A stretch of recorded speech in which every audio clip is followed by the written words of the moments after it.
Before Asal Uttar became a name associated with burning tanks and a broken armored thrust, the road to that battlefield began far from the sugarcane fields of Punjab. It began in the salt flats of the Rann of Kutch, moved through the political and military pressure of Kashmir, and only then reached the roads that led toward Kemkaran and the Beas crossings.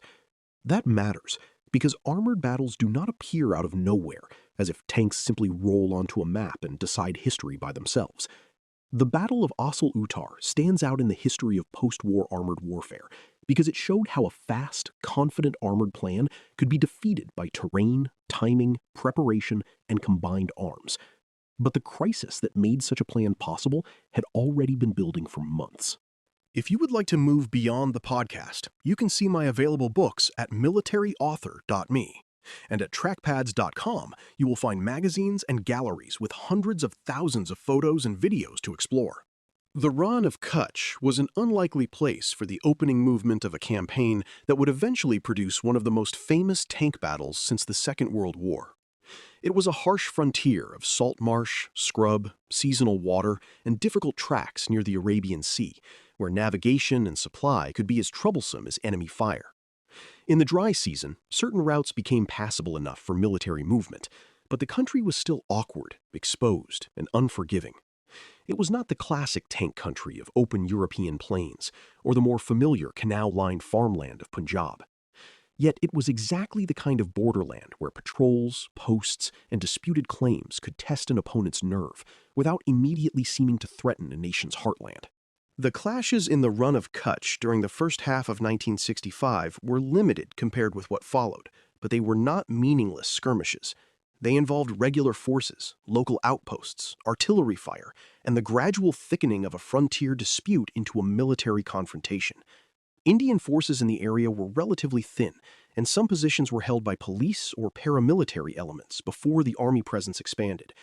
Pakistan used the opportunity to apply pressure in a sector where it believed it could act with advantage and perhaps draw conclusions about Indian readiness. Tanks were not yet the central actors in the story, but mobility already mattered. Vehicles, guns, roads, and the ability to concentrate force quickly were beginning to shape the logic of the crisis. What made Kutch important was less the ground itself than the interpretation each side placed upon it. Pakistan's leadership saw signs that India might be cautious, slow to escalate, and still recovering from the shock of the 1962 war with China. India, for its part, saw a warning that limited pressure on a remote frontier could become a test of national resolve. In military history, this kind of interpretation is often as dangerous as the actual fighting. A successful local action can look like proof that an opponent will not respond strongly. A restrained response can be mistaken for weakness. Those assumptions would matter enormously when planners later imagined what armor might accomplish in Punjab. By mid-1965, the fighting in Kutch had been damped down through outside diplomatic pressure and a ceasefire, but the deeper contest had not been settled. The guns were quieter, yet the lesson drawn in different headquarters was not the same. For Pakistan, Kutch seemed to suggest that carefully chosen pressure might produce results without provoking a full-scale Indian counterstroke. For India, it exposed the need to meet force with force while avoiding panic or overreaction. This is one of the first lessons of the season. Armored warfare is never just about the machines waiting in motor pools. It is also about political assumptions, escalation control, and the belief that a commander can choose where a war begins and where it will stop. Kashmir was a different matter entirely. Unlike the Rann of Kutch, it was not a marginal border dispute in a remote salt desert. It was the central unresolved issue between India and Pakistan, emotionally charged, strategically sensitive, and tied to the legitimacy claims of both states. Its terrain was also very different from the armored country that would later dominate the Kemkaran sector. Mountains, valleys, passes, and narrow roads made large tank operations difficult in much of Kashmir, but that did not make the region irrelevant to armor. Kashmir connected to Jammu, to the road toward Akhnur, and ultimately to the wider question of whether pressure in one sector could force a decision somewhere else. The move from Kutch to Kashmir was therefore a move from testing to escalation. Pakistan's leaders believed there was an opportunity to change the situation in Kashmir before India could fully respond. The assumption was that covert or semi-covert action might ignite local unrest, strain Indian control, and create a political military crisis without immediately requiring a full conventional war. That belief would soon take form in Operation Gibraltar, the infiltration campaign that pushed armed men across the ceasefire line in Kashmir. The details of that operation belong to the next stage of the story, but its roots lay in the confidence and risk-taking that had grown after Kutch. Limited success at the edge of the map encouraged a gamble at the center of the dispute. That confidence was reinforced by Pakistan's sense of military modernization. By 1965, Pakistan possessed American-supplied equipment that appeared impressive, especially when compared with parts of India's mixed and uneven inventory. The Patton tank, which would later loom so large in the memory of Asal Uttar, symbolized modern armored power, mobile, heavily armed for its time, and psychologically intimidating. But equipment can deceive the people who trust it too much. A tank that looks formidable on parade or in training still depends on reconnaissance, infantry, artillery, engineers, maintenance crews, fuel columns, recovery vehicles, and clear command decisions. The danger for any army is to mistake possession of good machines for mastery of the conditions under which those machines must fight. India's position in 1965 was complicated. The Indian Army was still absorbing lessons from the 1962 defeat against China, and reorganization was uneven across commands and formations. Some units were well led and determined, while others struggled with shortages, older equipment, or difficult deployments. Prime Minister Lal Bahadur Shastri's government also had to judge how far to go in responding to pressure without letting Pakistan choose the tempo and location of every crisis. This mattered because India's eventual response would not be limited to simply blocking infiltrators in Kashmir. As pressure grew, Indian leaders and commanders began to think in terms of the whole Western Front. That wider view would eventually bring Punjab, and therefore armor, into the center of the war. When the infiltration in Kashmir began in August 1965, the plan depended on assumptions that proved fragile. Pakistan expected that armed infiltration could unsettle Indian control and perhaps trigger wider support among the local population. Instead, Indian forces and local authorities responded, and the fighting intensified along the ceasefire line. The conflict did not stay hidden, tidy, or easily deniable. Once troops were engaged in the hills and along the routes of Kashmir, each side faced pressure to regain initiative. India moved to secure key approaches and passes, while Pakistan had to consider how to prevent its plan from collapsing into a failed covert operation.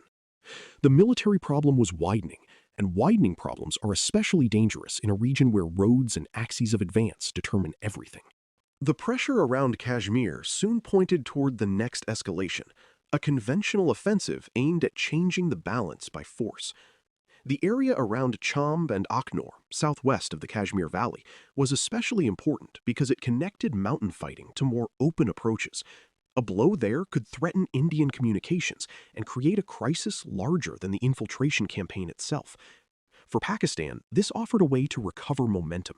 For India, it raised the question of whether the war could be contained if Pakistan used regular formations to alter the situation in Jammu and Kashmir. The logic of the conflict was shifting from hidden movement to open battle. Once that happened, tanks in the plains were no longer background equipment. They were potential instruments of decision. This is the point at which the story begins to move toward Punjab. Large armored forces need room, roads, fuel, and objectives worth the risk of committing them. The plains of Punjab offered what Kashmir largely did not: space for mechanized movement and the possibility of operational rupture. Pakistan's later plan in the Khem-Karan sector would depend on the belief that a strong armored thrust could break through, seize key ground, and push toward the Bees line before India could fully stabilize the front. India's answer would be very different. It would rely not on meeting speed with speed alone, but on choosing ground, slowing movement, using mines and artillery, and turning a withdrawal into preparation. Those ideas had not yet fully taken shape, but the conditions that required them were already forming. In the long history of armored warfare, this stage of the 1965 war shows how far tanks had come since their first use as trench-breaking machines. By the mid-20th century, tanks were part of a wider system of maneuver, communications, air power, logistics, and political decision-making. The comparison with earlier armored battles is useful because it reminds us that technology alone never solved the problem. At Cambrai in 1917, tanks shocked defenders but could not by themselves deliver lasting exploitation. In 1965, the same basic lesson returned in a new form. Armor could create danger, but only combined arms could turn danger into success. Kutch tested resolve, Kashmir widened the crisis, and Punjab would test whether armored ambition could survive contact with prepared defense. By the time the war moved toward the fields around Kemkaran, the essential assumptions had already been made. Pakistan believed that initiative, modern armor, and a bold thrust could produce a war-shaping result. India learned, under pressure, that survival might depend on absorbing the first blow, refusing to be fixed where the enemy wanted, and reshaping the battlefield before the decisive clash arrived. The journey from Kutch to Kashmir may seem distant from the wrecked tanks later gathered in the memory of Asal Uttar, but it was the necessary beginning of the same story. Small posts, disputed borders, infiltrated routes, and widening political decisions all helped open the road to armored battle. The tanks did not cause the war by themselves. They became the chosen tools once escalation had created the space for them. You've been listening to Famous Tank Battles. These battles were never just about machines. They were about doctrine, terrain, firepower, logistics, and the hard problem of turning shock into victory. For more military history writing and books, visit militaryauthor.me. And for magazines, podcasts, and a massive archive of military photos and video, visit trackpads.com. Thanks for listening.